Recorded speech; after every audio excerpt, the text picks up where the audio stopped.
Before I proceed any further, I'd just like to say a huge thank you to Red Ape Audio Malaysia in Puchong here, because they are actually one of the primary distributor for Thieaudio. And in front of me here, Thieaudio Monarch MK4. You can already have it in Malaysia. Price somewhere over almost 5k, which is and the best thing is that they told me they already sold out the initial batch, but they are replenishing it soon. If you are based internationally, then of course you can get it directly from Linsoul Audio, which is the official distributor for Thieaudio, in order to get the best deal. The focus of our video today will be to find out the differences between the already amazing Thieaudio Monarch MK3 here and also Thieaudio Monarch MK4, so that towards the end of the video you might be able to have a clear understanding exactly what are the differences, because I think this is one of the major questions as well. The comfort factor when it comes to, let's say, using this boat, which one do you feel, let's say, heavier? The MK4 is definitely heavier, but no issues with fit or comfort.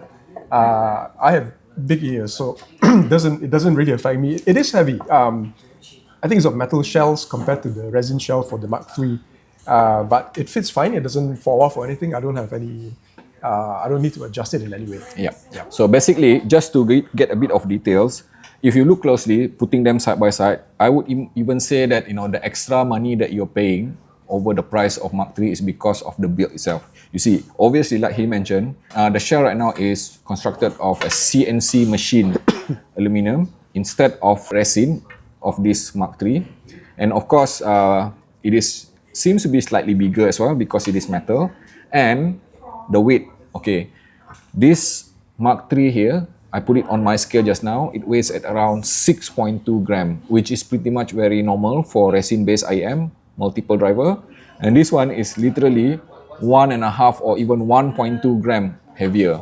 Now you might be wondering, 1.2 gram might not seem a lot, but if you are wearing it for a prolonged period of time, you might feel the weight of this. But of course, as a result of that, this thing feels a bit more solid.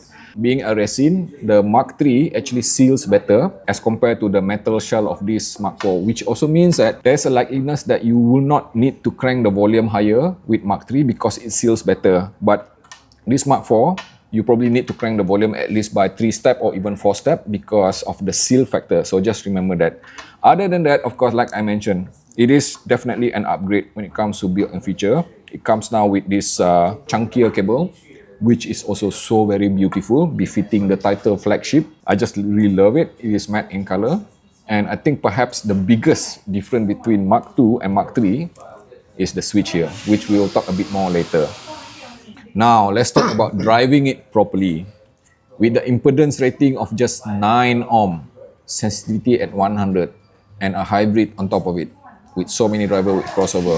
True indeed, this thing is super easy to drive, just like Monarch MK3. But let me just ask Ben. Ben, so you have run this MK4 with 2 different kind of depth, right? Which is Kain N6 MK3 and also the exceedingly crazily powerful iBasso DX340. Yeah, I've done that and also used a DC Elite. DC Elite? Yeah, as a dongle, just to have different sources to compare. So this IEM is very sensitive to power. You probably want to use it on low gain or medium gain, because when I was using it on high gain all the time, it sounded off, something sounded off. And when I used super gain on the DX340, so the bass went like, but in a bad way. It was very bloomy and very, it just kind of was muddy, all that. So actually, I kept wondering what was wrong, and I thought, hey, this is overrated. And the tips also, so you need to use the right ear tip. So something maybe narrow bore might be better, which Andy advised me, because when I was using not so narrow. I was using the normal one. And it emphasized the bass. It pushed back the vocals, so it just wasn't very exciting. With the right fit, with the right gain, it sounds very nice. It sounds very good. Okay. Basically, to reflect on his experience, I also did the same thing. At home, I have been driving this MK4 here with my Hibi R8 MK2, which is Class A amplifier, by the way. I wasn't able to use it on high gain at all because, like he said, it kind of get a bit too energetic, a bit shouty. but at least it does not exhibit any kind of floor noises. To get the best out of this Mark IV, you have to notch down the gain at least to medium gain, and also turn off the turbo mode.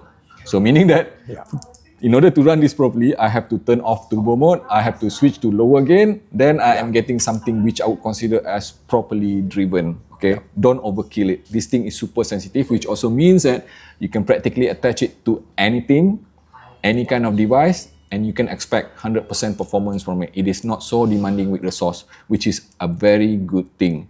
And of course, touching a bit on the ear tip. There's two type of ear tip, or rather three type of ear tip, which is the foam ear tip, and also narrow bore, and also normal bore. And like he mentioned, the listening experience on depending on what ear tip you choose. So in my case, I have found that I've been using quite a lot, 90% of the time, that this Mark IV with narrow bore ear tip, because it offers me the kind of balance which I would consider as a bit more organic. Because I'm just gonna simply say, the moment I switched to the wide bore tip or normal ear tip, it sounded kind of a bit just outright bright sounding. So I don't like it. Perhaps some people might like it, especially if you love upper frequency, which is a bit more pronounced. But you also lose a bit of lower frequency because the narrow bore tip typically will emphasize on the lower frequency. So Ben, in general, what do you think of this Thieaudio Monarch Mark IV? Does it justify the flagship status warranted to it? So there's standard mode and rumble mode, and it really depends on what you like. I actually like standard mode because it has a lot more airy treble, but the bass gets reduced quite a bit. But I do find that when that happens, the bass is also, there's better resolution for the bass. It can make out more technicalities in the bass. Having said that, so since we are talking about all the different gains and all that, on low gain, rumble mode is better. Okay, on low gain, you need to set it to rumble mode so that the bass actually comes up to a certain level. The other thing I was also saying was that the mids, the vocals are nicely judged. They are also there's sufficient resolution and clarity in the vocals to come through, both in rumble as well as standard mode. So when you put on rumble mode, the treble gets attenuated a little bit, so you get it gets reduced, so you don't get as airy a sound as you do on standard mode. So it's up to you depending on preference. That's a great thing about this set. It gives you two options. Flexible. You can have either one. So to me, it makes a lot of difference which mode you select, because by default it came with this standard mode. And of course, when I first listened to it, to be honest, I wasn't like really impressed, because if I were to compare directly with this Mark III here, I remember this sound a bit, more engaging, more vibrant because of the emphasis on the lower mids and the lower frequency. And then I realized the standard tuning means that they have introduced a reference kind of sound to this Mark IV, which means that if you want something which is more transparent, linearly neutral, without any hint of coloration, and also the kind of sound which offer accuracy, which can even be used for studio monitoring or even, let's say, mixing, then the standard mode will achieve that, because this is definitely less colored than the Mark III when in standard mode. However, when I start to switch to the bass mode, then this is where I started to love it, because it sounded a bit more musical now. It does not actually boost up the lower frequency to a point that it become bassy, but what it does is that it balances out the entire frequency range. It dampens a bit on the upper frequency, so you're gonna lose a bit of that sparkle. You're gonna lose a bit of that, let's say, energy. But what in exchange, what you're gonna get is a better balanced timbre overall, because the lower frequency now balance out the entire frequency range. So you're gonna get something like the bass, the lower frequency, the mid bass and the sub bass very well balanced. It is super smooth, as it is detailed with macro detail, but not so much on the micro detail, because in order to get a bit more of mid bass micro detail, you need to switch back to the standard mode. So it's kind of like, give and take there. But at the end of the day, I am almost 100% on bass mode, because I found it to be super enjoyable. It is musical, it is rich sounding, it is definitely an improvement over what was already started by Thieaudio Mark III. So this is how I'm going to put it, okay. Like I say, it depends on the switches, it depends on the, let's say, ear tip, highly dependent on that, and also it depends on the sources.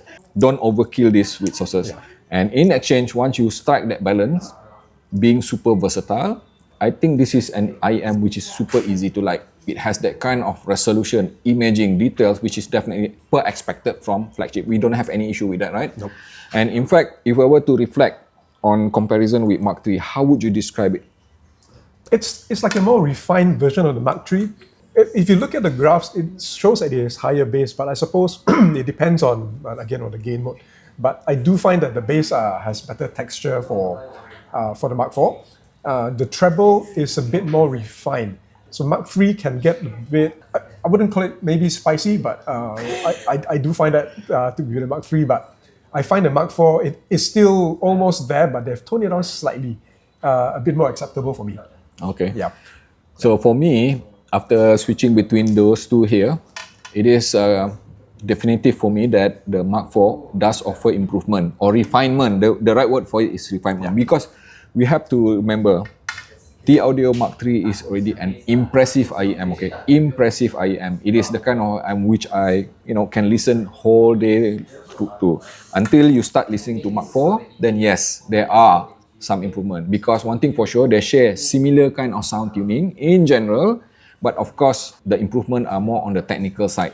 For example, like, the way it present the imaging itself, I would even describe that there's perhaps at around 5% of improvement on certain complex music, but not so much on certain other music, which is like, say, that does not require that much of resolution, which means that this Mark III was already super impressive. But once you start pushing it like DSD 1 bit, then you can hear that this Mark IV will show the true color. I do feel that this would offer a bit more of sense of space when it comes to the soundstage. Not to say that this thing is narrow. This is fairly okay with the soundstage. It sounds a bit open, but it does appear to become a bit intimate as well. But this one, it does offer kind of a bit, let's say perhaps 10% sense of space, which means that it does impart the impression that the soundstage is kind of a bit wider. And both of them, of course, being hybrid, are super holographic. So that's pretty much how I would describe the differences between these two. Yeah, I wouldn't say the Mark IV is very wide in the soundstage, but it's wider than the Mark III. Because my issue with Mark III and Mark II is that the soundstage is all a bit narrow for me. I find it's a bit cramped. But the Mark IV actually does help in terms of expanding it out a bit. Thank you so very much for watching the video until the end. Without skipping, I hope. Now click like and subscribe, and also follow me on Instagram under the name of AV. And also, if you'd like to support me directly, you can join the membership below for behind the scene, especially for AAV Insider and above, which will allow you to see what I am doing behind the scene.